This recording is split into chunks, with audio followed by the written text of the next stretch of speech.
Welcome everyone, I am Adeshewa Josh and this is Africa Matters.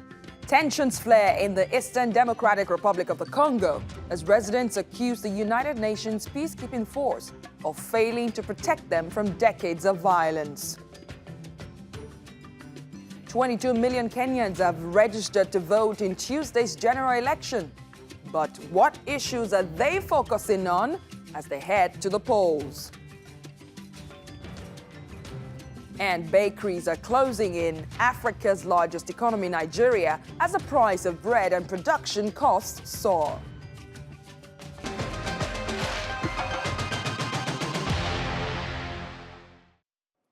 Tensions between the people in the Eastern Democratic Republic of the Congo and members of the UN peacekeeping force known as MONUSCO have been escalating in recent weeks. It's led to a series of deadly clashes that have killed both civilians and peacekeepers. In the latest incident on Sunday, Congolese authorities say 2 people were killed and 15 injured when UN peacekeepers returning to their base in Eastern DRC opened fire on civilians. They were attempting to cross a barricaded border post in Kasindi town in the North Kivu province along the border with Uganda. It is unclear what provoked the peacekeepers, but witnesses say the soldiers began shooting at an angry mob who opposed their forceful entry into Kasindi. I was near the avenue of the hotel when the UN force MONUSCO arrived and started shooting at people. They saw people and shot at anyone. I was shot at while I was hiding, trying to see what's going on. I fell and dragged myself to safety because they shot me in the leg. The peacekeepers came from the east, and as they had just spent the night at the Directorate General of Migration barrier, they had to cross the custom and excise checkpoint. And there, the local security service asked that the barrier to be closed. It was only when the padlock was put on the barrier that the 2 got out of the jeep, and there they took the gun and shot at the padlock to open it. The Congolese government says 36 people, including 4 peacekeepers, have been killed in recent anti-UN protests. Residents accuse MONUSCO of failing to protect them against militia groups that have wreaked havoc in the region for decades. They want the UN peacekeepers to leave. And in recent weeks, demonstrators stormed UN compounds in the towns of Goma, Butembo, Bukavu, and Uvira in North Kivu province, throwing stones and petrol bombs as they set fires outside MONUSCO offices. Police then responded by firing tear gas and live bullets to disperse the protesters. MONUSCO has a mandate to protect civilians from more than 120 armed groups operating in Eastern DRC since 1999.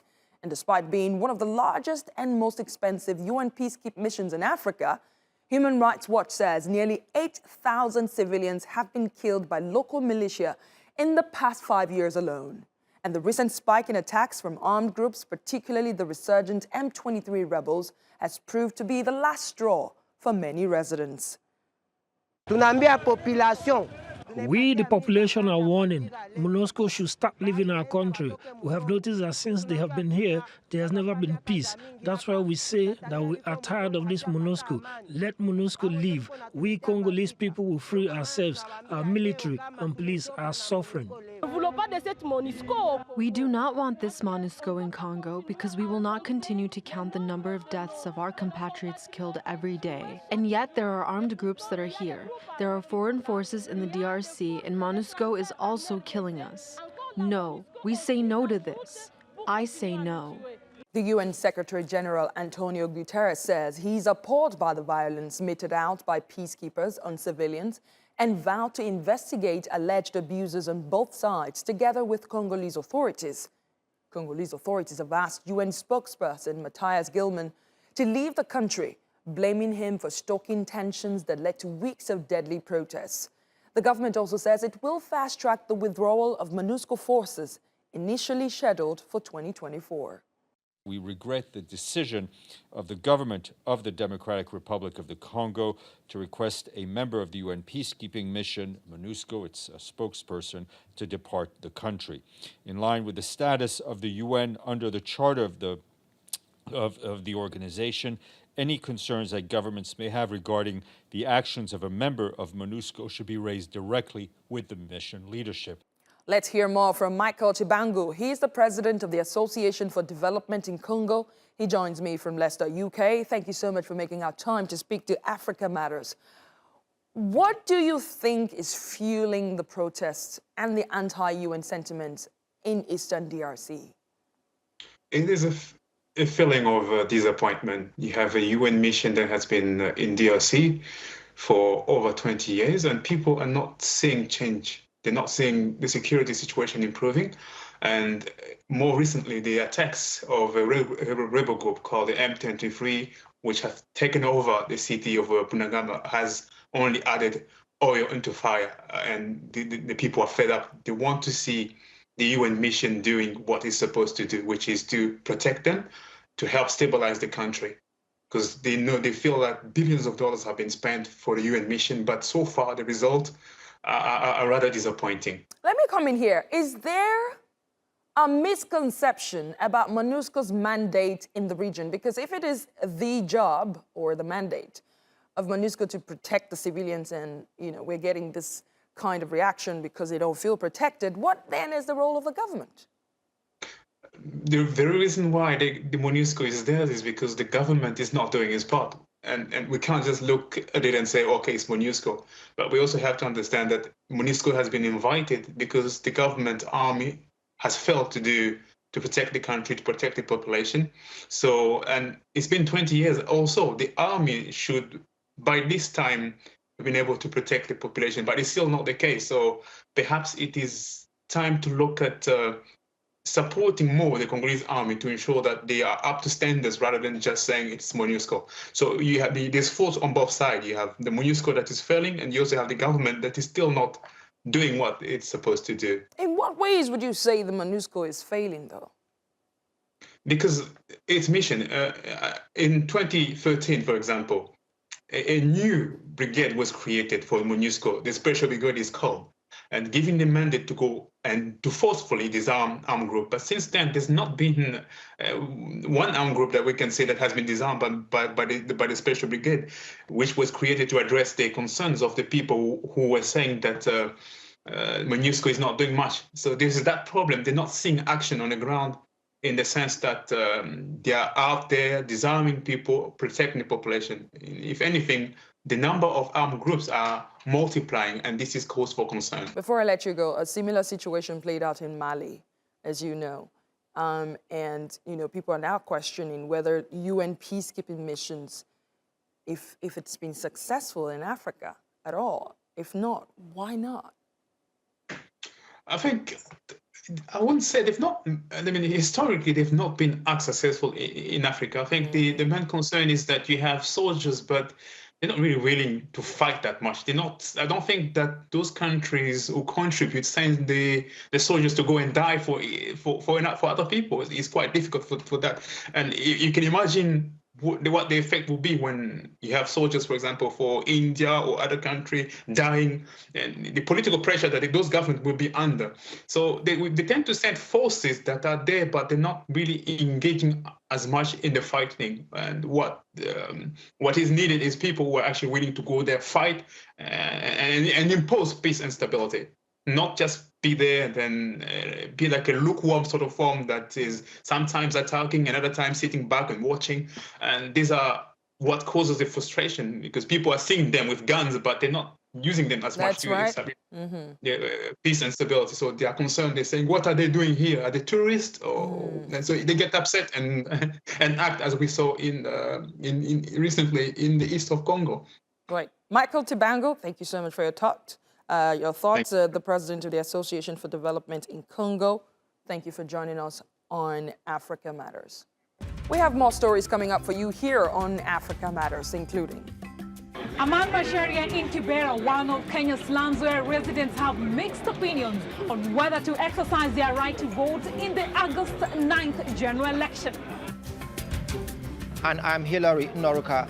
I'll tell you how the global increase in fuel and wheat prices and unfavorable local conditions are forcing bread makers in Nigeria to close down.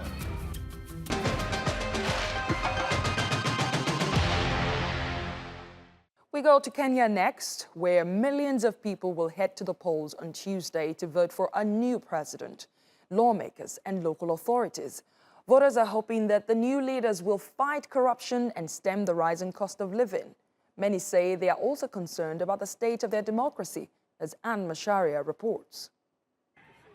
Dolphin Awori is cooking chapati, a soft, layered and leavened flatbread, in Kenya. In her kiosk in the Kibera slum, she gets customers from all walks of life who share their opinions on politics and everyday challenges. Awori has voted her entire life, but this one has her tied up in knots. She feels disillusioned with the system. I may or may not vote because the cost of living is so high. Even if I vote, we live like we have not voted. According to local polls, the 10% of Kenyans who remain undecided will make all the difference.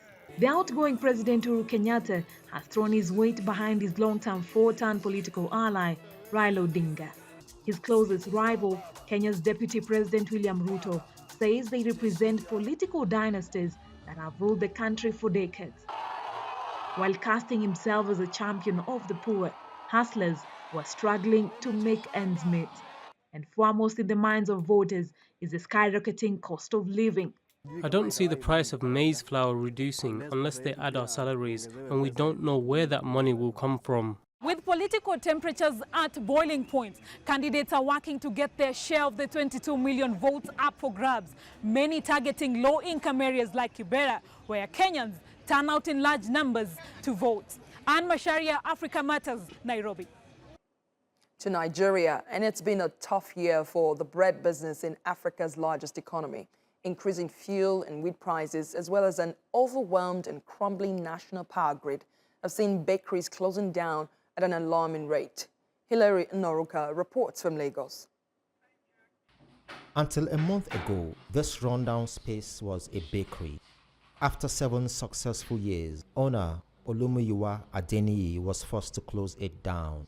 The 2020 COVID-19 lockdowns caused bread sales to fall dramatically.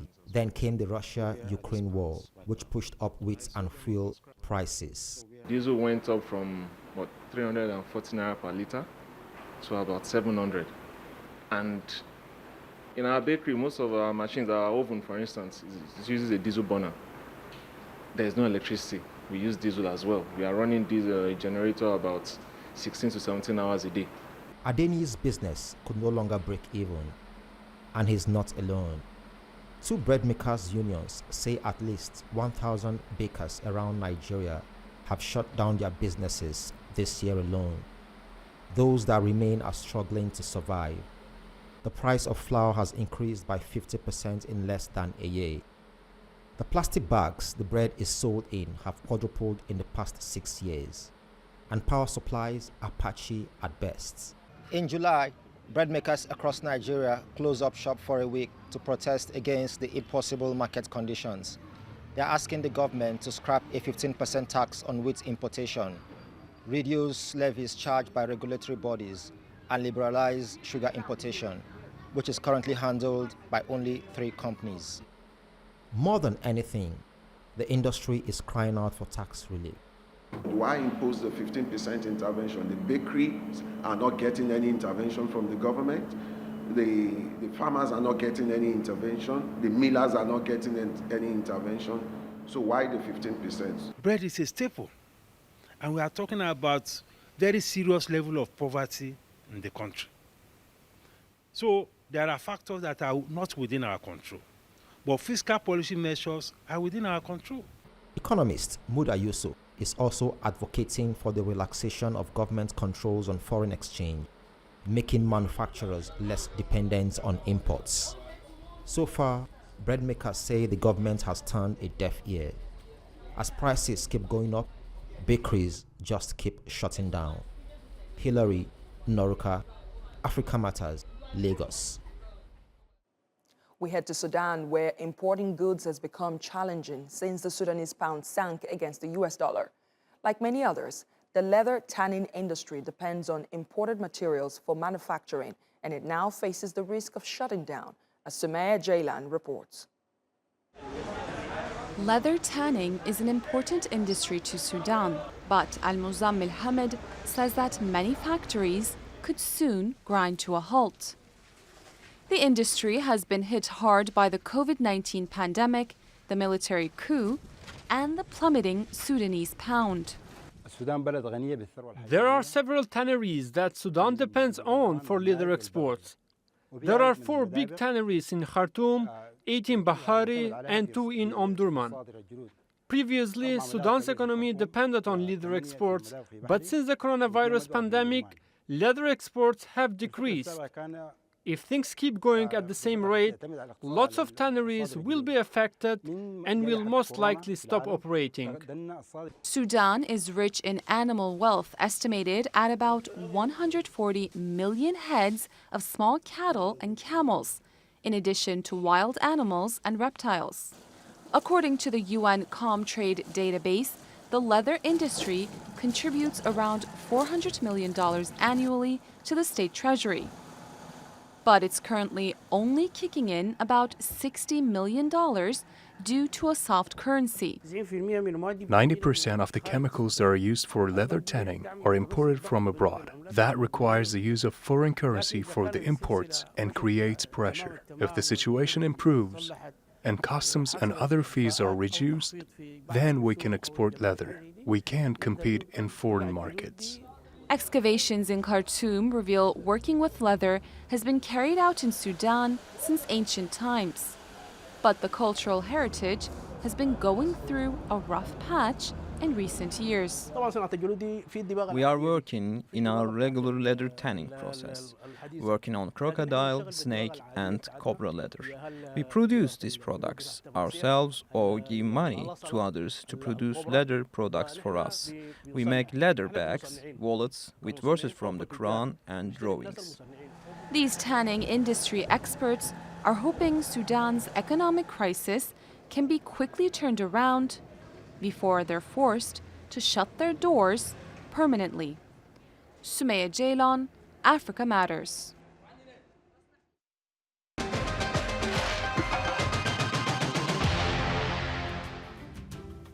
You're watching Africa Matters, and here's a roundup of other stories making news across the continent. Somalia has appointed the former deputy leader and spokesperson of the Al-Shabaab militant group as Minister for Religious Affairs. Mukhtar Robo spent the last 4 years under house arrest after falling out with the previous administration. The U.S. government had at one point placed a $5 million bounty for his capture, but in August 2017, he publicly defected from the militant group. His appointment comes after the current Somali government hinted at possible negotiations with Al-Shabaab. The militants have been fighting against Somalia for more than 15 years, despite international support to battle the group. Burkina Faso's army has admitted to accidentally killing civilians during a military operation in the country's southeast region. The government has been battling insurgencies by armed groups linked to Al-Qaeda and Daesh, which control several territories in the country. The army stated that projectiles hit the victims during an operation which neutralized dozens of terrorists. On Tuesday, Mali ordered all foreign soldiers, including UN troops, to leave a private airlines base within 72 hours. It follows last month's arrest of 49 Ivorian soldiers, which sparked a diplomatic row between Mali, Ivory Coast, and the UN.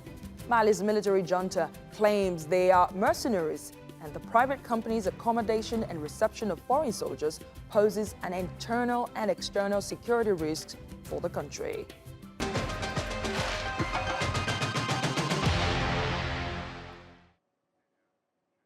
Welcome back. We head to West Africa next, where the coastline is shrinking and some villages are being swallowed by the sea. But one island in southern Senegal has come up with a way to potentially reverse the degradation. Daniel Padwick has more. This ocean is what feeds the residents of Diogue Island. But over the past few years, the tide has turned and the ocean has started to eat the island. Now the islanders are worried that one day they're going to have to abandon their homes. One day the village will have to move. It's not easy to leave the place where you were born and set up a different place. It's not easy.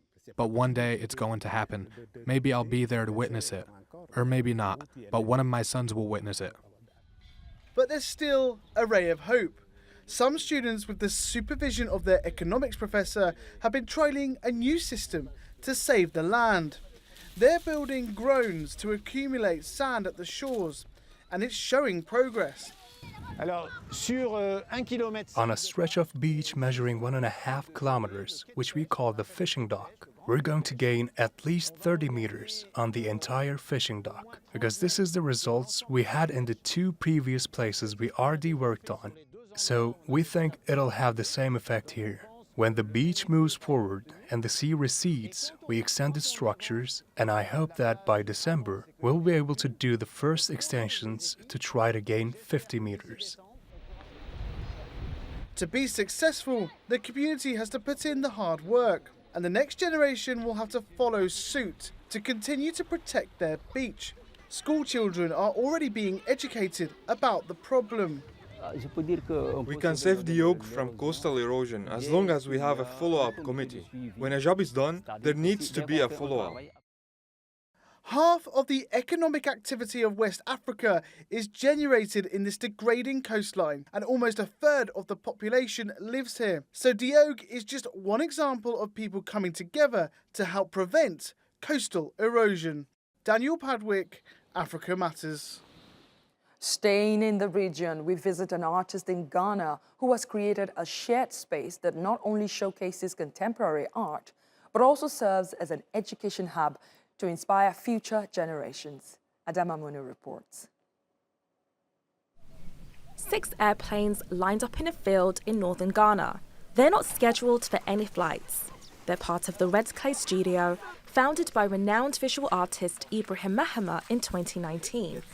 He hopes his vision of building a gathering place for artists and activists will take off. For me, it's very important, first and foremost, to be able to create an institution that is flat, that is horizontal, that can be able to reach different people regardless of their background they are coming from, class, struggle, whatever it is, political ideology and all that. At the end of the day, art is supposed to be able to create a space that would allow us to be able to go into a certain sense of dialogue, either with technology or with ecosystems or with architecture or any other thing. The studio gets its name from the locally sourced red clay bricks that were used to build the large warehouse compound. Other recycled materials like industrial equipment and discarded shoe shine boxes were also turned into monolithic works of art. His efforts to reshape the cultural landscape in his home region earned him the Prince Claus Award from the Netherlands in 2020. We want to be able to build an institution that can reinforce the idea of thinking, collective thinking. It's not so much about producing work that can also inspire artists, but produce thinkers. If children grow up and they can think differently from what their predecessors were thinking, it is a step towards a certain kind of eminent change within our society. During the school year, the studio's empty airline jets become lecture halls. They're often filled with crowds of students who can receive lessons on art, aviation, science and technology for free. And then the pitch. I'm very happy because it is a future generation that we are sowing here. Everybody wants to sow a good seed. So when you sow good seeds, inshallah, tomorrow it will germinate. And Mahama hopes art in a communal space inspires the country's youth to also set their sights sky high. Adama Munu, Africa Matters. And on our city profile this week, we explore Masvingo in southeastern Zimbabwe. It's near the greatest medieval city in sub-Saharan Africa, Great Zimbabwe. Let's have a look.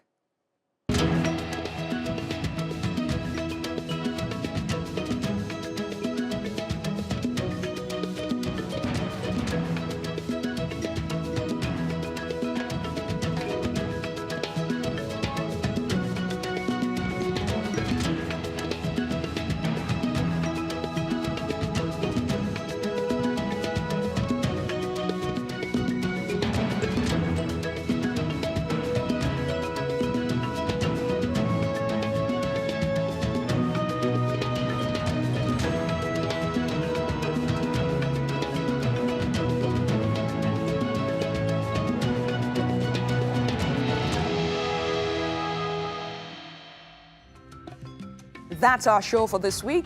Please share your thoughts and suggestions about the stories you've seen on this episode or ideas you would like us to cover on Twitter using the hashtag #AfricaMatters. Feel free to reach out to me on my personal handle. It's @Adeshowajosh. You can watch this episode and more on YouTube. Just search Africa Matters TR2 World. Like, comment, and share. Thanks again for watching. I will see you next week.